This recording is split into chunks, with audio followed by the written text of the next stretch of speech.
Welcome back to New York Talk, episode 165. I'm your host, Elyse DeLucci. Welcome to my kitchen. Happy fall, everybody. Fact of the day came up for me while I was reading some garbage on the internet in Chess Journal. I don't play chess. Don't ask me how I got there. The world's most expensive chess set. Can you guess how much that is? $9.8 million. That's right, $9.8 million for the world's most expensive chess set. It was commissioned by the Great Britain's Royal Jewel Company. Of course, the British people made such a ridiculously opulent chess set. Who cares, right? As I get older, I just don't care about this. I mean, I never really cared about this kind of stuff, but don't you kind of feel like that? And maybe it's a thing, and maybe it's new-ish to me. But as I get older, like, I just don't care about these lavish displays of money and, you know, opulence. I mean, look, don't get me wrong. Like, I love to get all dressed up. I like to be gorgeous. I like to go gorgeous places. But, huge diamonds. Someone saying, oh, look at that girl's ring. Oh, look at this person's, you know, backyard. Like, it just doesn't matter. So when I saw this, I was like, you know what that says to me? A $10 million chess set, you have too much money. You could probably feed a whole country, you know, a whole third world country of hungry kids. Just saying. You know what's actually more important is what Bon Jovi did. I'm sure you heard about that. Bon Jovi was on a bridge filming a music video and saw a woman in distress. She was on the edge of the bridge about to jump or take her life, and he stopped the whole production, went over to her and talked her off the ledge, and I think they hugged and the whole thing. And I just thought, like, that's such a beautiful thing, you know, like that's the stuff that matters, right? Like in life. And I mean, I would like to think that anybody would do that, but maybe not. You know, maybe somebody would see somebody in distress in that situation and would think, I'm not going there. What if they pull me down with them, you know? But this guy, that's the stuff that I'm interested in these days. The other stuff I'm interested in these days was, oh my God, the events I saw this week. Saw Sebastian at MSG. Absolutely fabulous. Did you go? I feel like you went. He did 5 sold out shows at Madison Square Garden, 17,000 seats in the garden. So he did, you know, sat well over 100,000 people in those seats for his sold out run. He's the only comedian that has done that. The only comedian that has repeatedly sold out the garden 5 nights in a row. You know, obviously he's one of the most successful comedians of all time, you know, financially, and fame, I think, right? But, you know, I was with him before the show. It was really nice. I was with him and his wife, Lana, and the kids and his parents. And if you saw about my father, or if you know, I don't know, like ever see his posts about his dad or see his dad in videos and stuff, his father, Sal, is exactly how he is in person, you know, and exactly how Sebastian imitates him. But the nicest, like just the nicest people, the nicest family. Obviously they've known Chris for 1,000 years, and it was just like, you know, it's just, sometimes, you know, you go around people and you just like, like like when are we going to the movies? Like, are we going in the car and we're going to TJ Maxx together? That's exactly how it is. I've met him before, obviously, but this was the first time I met the kids and the extended family. So that was really fun. And obviously I saw Pat McGann and Pete Corielli, who opened for him.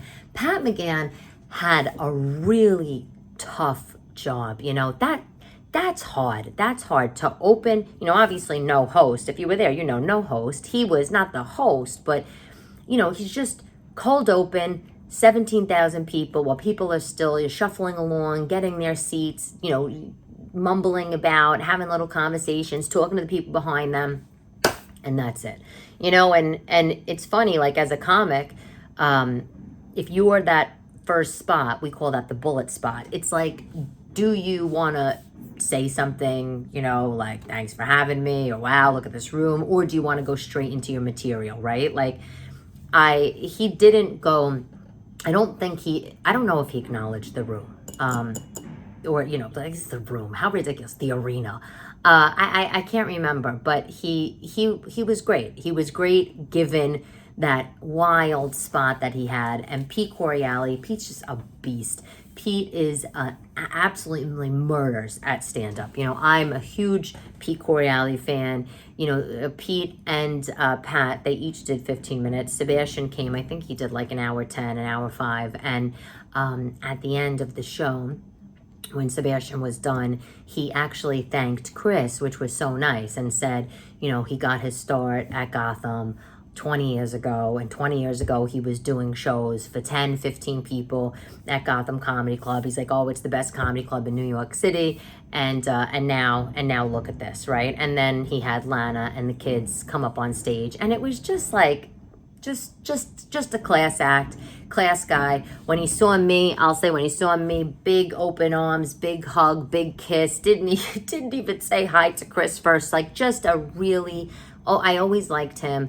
And it's important that I'm saying that to you, because sometimes, you meet people or you find out, you know people, like, or you think you know them, right? Like these influencers or celebrities or comics or actors, whatever. And then someone meets them in real life, air quotes, and they're assholes. Not him. So nice. So nice. Everything you think he is, and it's great. Next few nights later, saw Tony Danza at the Cafe Carlisle. A word on that. If you've never been to the Carlisle Hotel, the next time you come to New York, it is an absolute must go. First of all, I've been going to Bemelman's for the last 20 years, at least, right? I don't remember the first time I was there.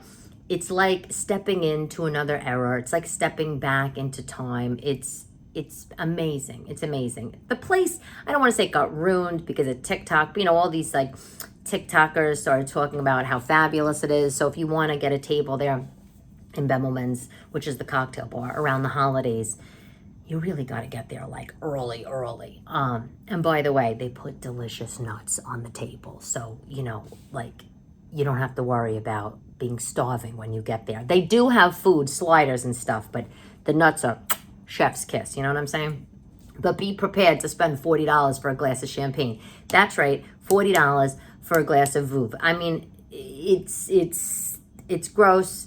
It's New York City. It's the creme de la creme, and that's it. And it's a very special occasion place. And so there's Bemelman's, which I love to go to, and not often. Let me say not often, but just when I'm in the mood for a haunt, for like a saunter and a haunt. That's where I go. And by the way, usually during the week, like a Monday, Tuesday situation, not Friday, Saturday. Not that that's amateur hour, but I don't want to deal with like people with their Saks Fifth Avenue shopping bags on the floor. You know what I'm saying? So there's Bemelman's, and then of course there's Cafe Carlisle, which is right across the hall, and that is a cabaret room, with the stage and bar, and you buy tickets, you have dinner. Very, very pricey night out, but if there's somebody that you want to see, totally worth it. Few years ago, more than a few years ago, I used to take voice. I had a voiceover coach for a long time, which is funny how that came about. Let me say, tangent. I was speaking at a work event, right? I was at a corporate panel doing some speaking, and after I got off the stage, this lady pulls me aside and she's like, "You have a great voice. You should do voiceover." And I was like, "What is that?" Like, I knew what it was, but I didn't know what it was, And she wound up introducing me to, she sent me a note of a couple people that I should talk to. And, I was like, just had the kids, like literally like just had the kids in that like postpartum mom stage of trying to get yourself back, right? And I looked into it and I started taking lessons. And eventually I wound up having this voice coach who's since passed during the pandemic, Marla Curbin, God rest her soul. But Marla was very good friends with Jane Lynch, right? And we all know Jane Lynch from Glee and, what is it, Dog and Show, whatever that movie is. But just everything, tons of things. Jane Lynch was singing at the Carlisle, I want to say like, I don't know, a bunch of years ago with, I can't remember the other woman she was with. Kate something. Yeah, I think she was in The Office. Anyway, mom brain. So I went to see them sing, and it was absolutely fabulous. And I've been there before. Can't remember who I saw before that, but obviously Tony was playing. Had to get tickets. I thought it was going to be sold out. We got the tickets. I think I told you this last week. We went, off the charts. Great. His voice, listen, he's an entertainer. Is he a singer? Not really. I mean, I think he likes to sing, but it would be like if I went up and sang the jazz standards, right? Or the American songbook. Like, with training, it could be good. I have a smoky voice, a raspy voice, but I would put on a show. And that's really what it was. Like, he sang Sinatra. He did maybe, I don't know, did he do 17, 20 songs? He tap danced. He had a couple tap dance numbers. He had his band friends there. Someone was playing, I think it was the bass, a 200-year-old bass. I mean, it was really, really, really fun. Food was good. I had steak frites. Chris had the salmon. I had some champagne. Just a great New York night out. I had on a fabulous outfit. It was like an olive green knit fitted skirt with a slit in the back, because if it was fitted with no slit, like I'm walking nowhere. Olive green sweater, knit skirt, mid calf, and then a matching sleeveless square neck olive green top, and it was cropped but not like showing. It was cropped, but the skirt came up really high, and it all had these green beads on it, whatever. I wore it to my cousin's engagement dinner a few weeks ago, and it was a perfect outfit to wear. And I had a black sequin, wrap on, and black suede, like stilettos, and it was great. It was great. Some celebs in the crowd. Judd Hirsch, remember him? Judd Hirsch. He was in Taxi. He was in Taxi with Tony. Judd Hirsch. He's been in a ton of things. Look him up. Judd Hirsch. He's 89 years old. He was in The Fabelmans. What else was he in? He was just like literally. He walked in. He's one of those actors when he walked in and I saw him, I was like, I know that guy. And I was like, how do I know him? Is he like someone I know from the neighborhood? Is it like one of my family's friends? Like like when somebody has that face, like, is he on social? No. Great. Tony gave him a shout out at the end. So cute. And what I love about Cafe Carlisle? It's a place to see and be seen. Like, as I'm talking about how I don't care about the $10 million chess, the people that go for shows, you see the shows, and you have to see like a great show, right? Like, I'm not saying if you just see some, like maybe a more of a lesser name show, you're not going to see the CNBC kind of people, but you are.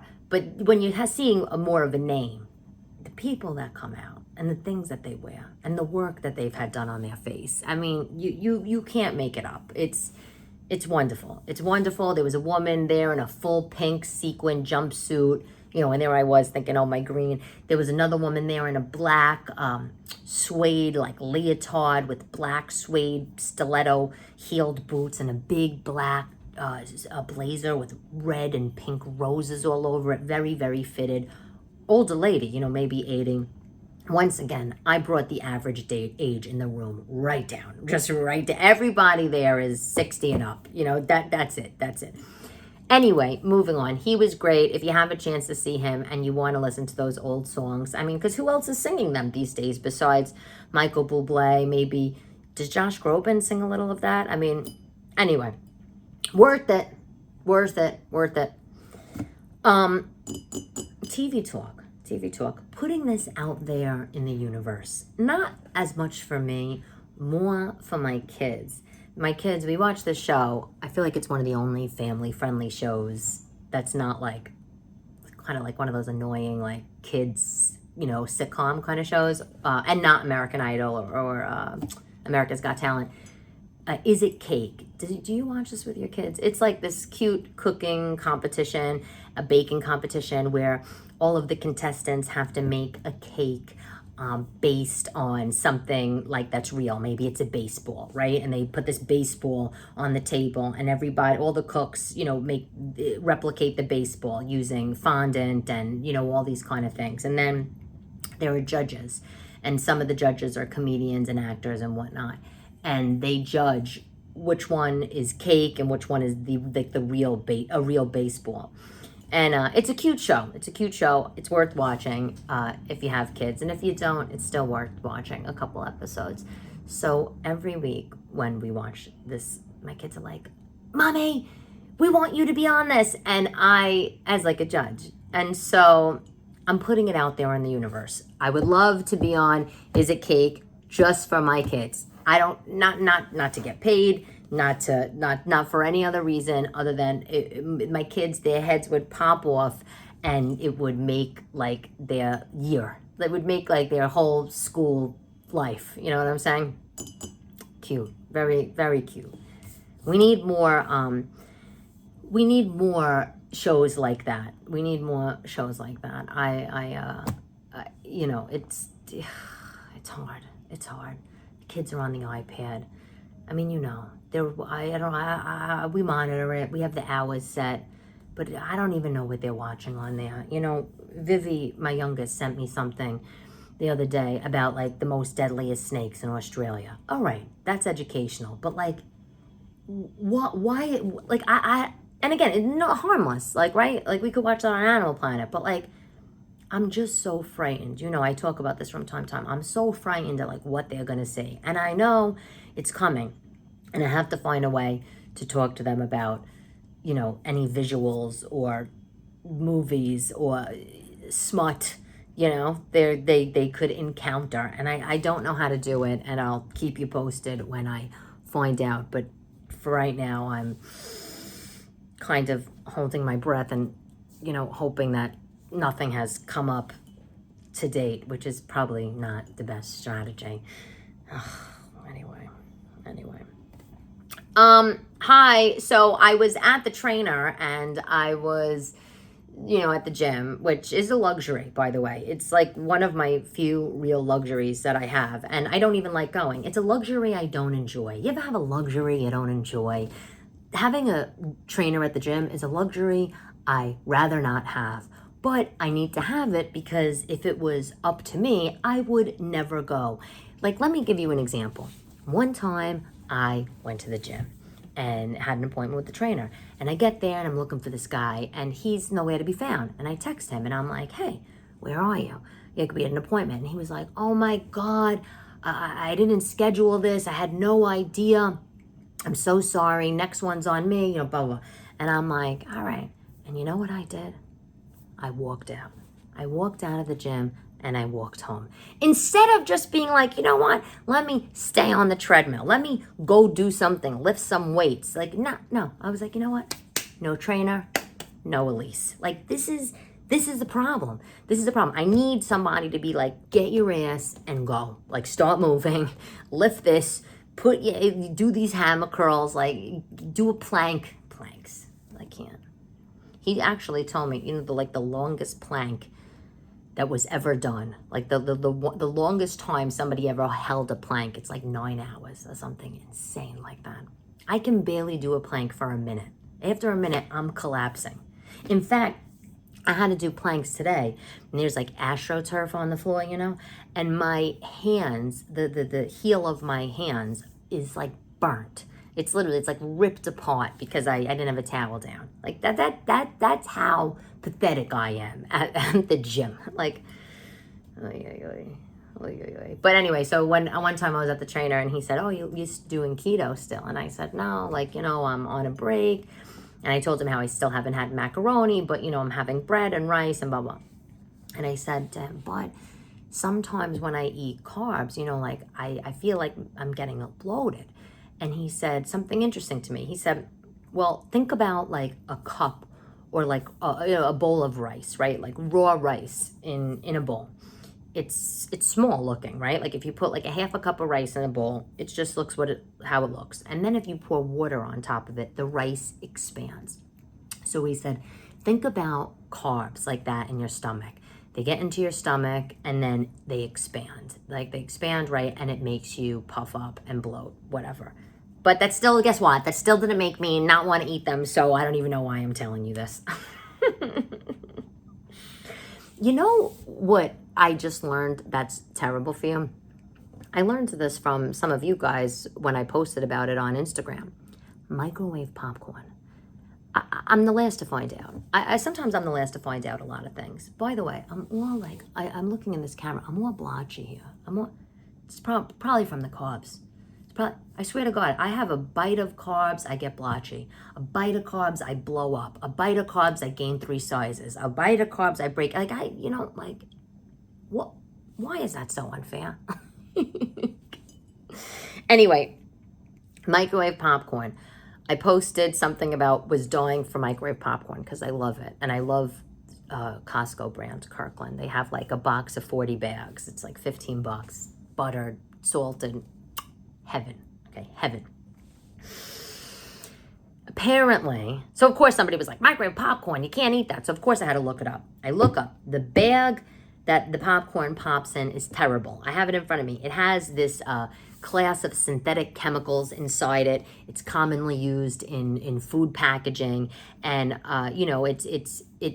it has the artificial butter. It's whatever. It prevents the butter from leaking and making a mess.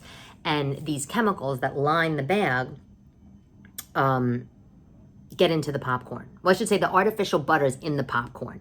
The bag is lined with chemicals that help it pop and help the butter not leak. And these chemicals, they leach into the popcorn and they go into your body when you eat it, right? And over time, apparently these chemicals, they break down, they get into your bloodstream, blah, blah, blah. You can get something called popcorn lung. Popcorn lung. This is a real thing. Popcorn lung, it's basically listed as a poison.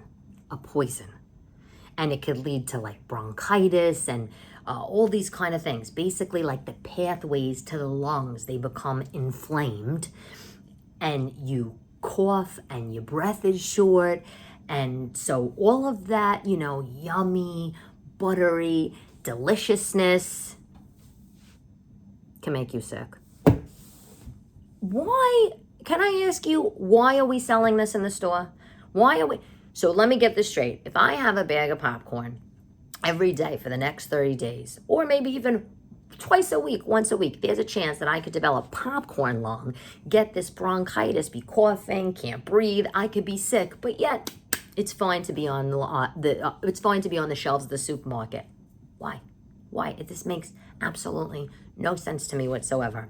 There are a whole group of people out there that say everything in the supermarket is a horror and everything in the supermarket is poison, and it's very easy to jump on that bandwagon, right? Like when you really do the research and all that. But I don't want to be one of these people. I read the labels, I buy what I buy, and that's it. I'm not going to be an extremist. Anything extreme, never good. But if we know something is harmful to somebody's health, why are we selling it? This seems like very basic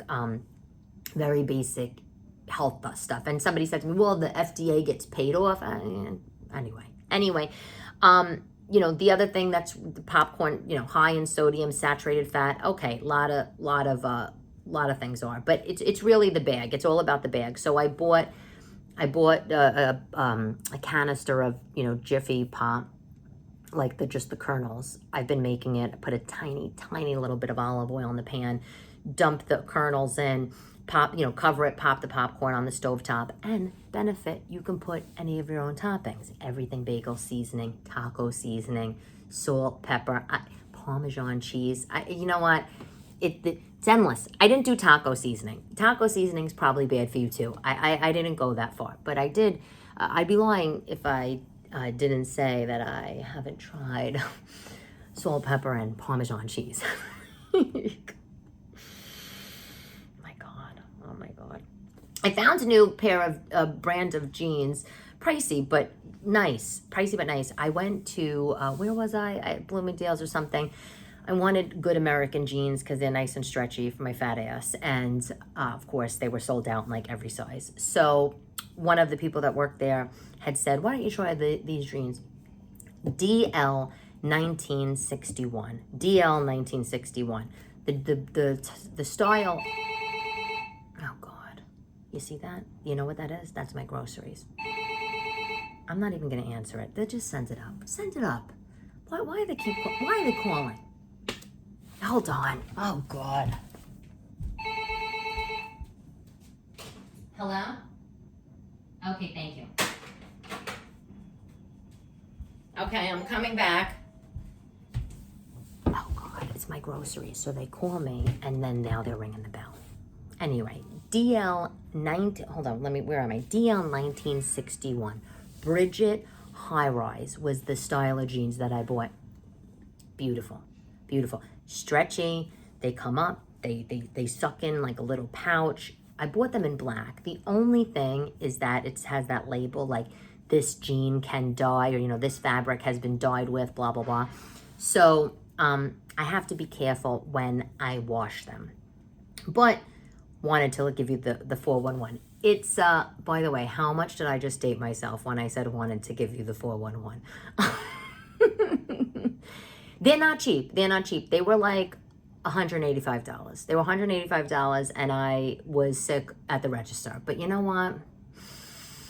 I had a $25 coupon, and I said, I'm just going to wear these. I'm going to wear them, and I'm desperate, and that is it. I'm getting one. I'm not going to do what I normally do, which is buy 4 in every color. I'm not doing that. I'm buying one and I'm wearing it. I'm going to see, do I really like them? And if I like them in a year, maybe I'll get another pair. I cannot have a lot of stuff. The sizes change. We know all that. Anyway, moving on. We're at the end. We're at the end of our podcast. Time is flying, people. Time is flying. And that's kind of the quote today by Michael Altshuler. The bad news, time is flying. The good news, you're the pilot. Gotta make the best of our time, right, everybody? I'm Elyse DeLucci. This is New York Talk. Thank you for listening. Talk to you later.